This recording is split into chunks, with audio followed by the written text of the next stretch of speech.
السلام عليكم ورحمة الله وبركاته أخيارتا كسو دوادا وروحيان إذن كايني دالكا قضبادا وركيننا وحا ودور كرون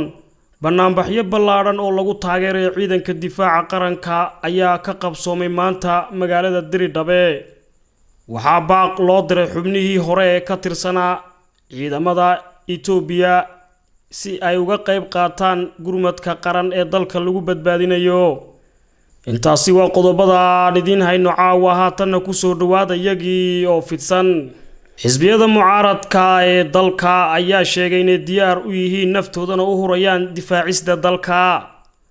haddaba ururada mucaaradka oo maanta la hadlay warbaahinta mar ay kulan ku qabteen xarunta caasimadda dalka ee Addis Ababa ayaa sheegay in naftooda u hurayaan difaacista dalka waxa ayna intaasi ku dareen hadalladooda inay jiida hore tagayaan si ay uga hortagaan argagixisada TPLF ee weerarka gaadmada ku haysa shacabka dalka geesta kale waxa madashan kulankani oo laba geesood ahayd ka hadlay mudane Melles Alamu oo ah madaxa xisbiga barwaaqo Addis Ababa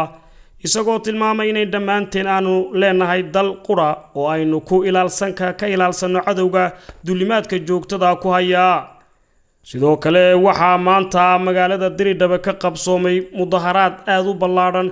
oo bulshada qaybaheeda kala duwan ku dhaqan magaalada Diridhabe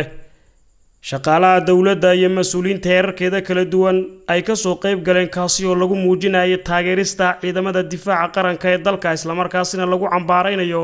falalka argagixisada ee kooxda TPLF ay rabto inay dalka ku burburiso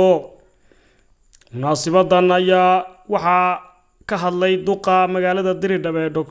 mudane Khadir Johar oo sheegay in loo baahan yahay si wada jira gacanta la isku qabsado sidii looga hortagi lahaa falalka kooxda argagixisadu ay wado ee ay rabto inay dalka ku burburiso isla markaasina shacabka iyo bulshada qaybaheeda kala duwan ay ka soo dhalaalaan doorkooda banaanbaxan lagu taageerayay ciidanka difaaca qaranka ee howlgalka ka wada isla markaasina looga hortagay kooxda TPLF ayaa waxa uu gabagabadii ku soo dhamaaday garoonka kubadda cagta ee magaalada Diridhabe kaasi oo shacab weynaha ka soo qayb galanay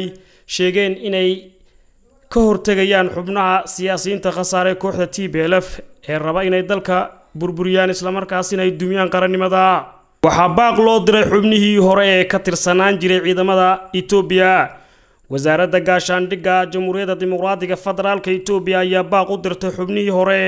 uga tirsanaa ciidanka difaaca qaranka ee loogu baaqay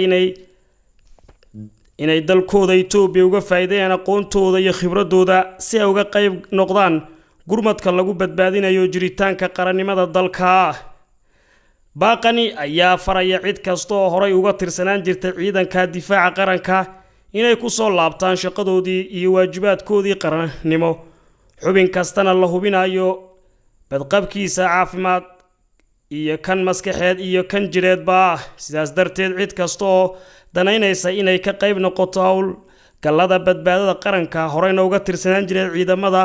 waxa lagu wargelinayaa inay iska soo diiwaangeliyaan xarumaha maamulka degmooyinka kuwa gobolada iyo xafiisyada nabadgelyada ee deegaanada diiwaangelintan ayaa soconaysa muddo u dhaxaysa bishan Hidar ilaa iyo 15keeda Hidar ee sanadka 2014 waa tirsiga taariikhda Itoobiya sida uu sheegayo warkan ka soo xigana EBC akhyaartana la socotay waxa intaasi noogu dhan war wixii aan maanta idin ka haynay dalka intaan warkan war lamida ku kulmi doono waxaan idinku dhaafayaa sidaas iyo amaana Allah